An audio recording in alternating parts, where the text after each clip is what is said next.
Il-ħidma tas-Segretarju Ġenerali Nazzjonalista Pawlu Borċolovir ilha tkun fil-mira ta' kritika qawwija fih dan il-Partit Nazzjonalista stess sa minn ftit tax-xhur wara l-ħatra tiegħu.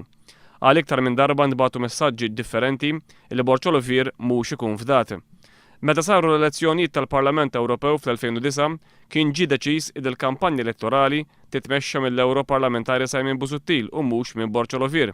Fuq l-istess linja kienet id-deċiżjoni maħuda fil-ġimgħat li għaddew dwar il-kampanja elettorali tal-Partit Nazzjonalista għall-elezzjoni ġenerali li jmiss.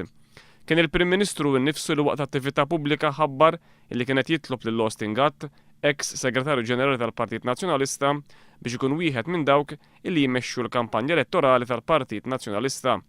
Miegħu fil-jiem li għaddew ingħaqad fost oħrajn ex Segretarju Ġenerali ieħor, Joe Saliba.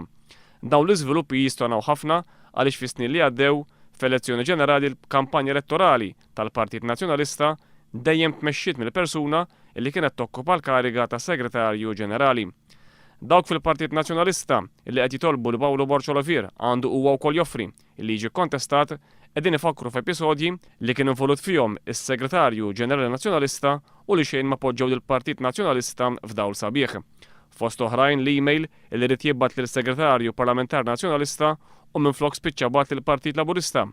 L-attitudni deskritta bħala goffa illi ħa fis-sajf tal-2010 fil-iżviluppi li kienu għaddejjin fil-Kunsill Lokali ta' Taslima u iktar riċenti il-każ tad-dokument konfidenzjali tal-Kabinett illi mar juri waqt programm fuq it-televiżjoni.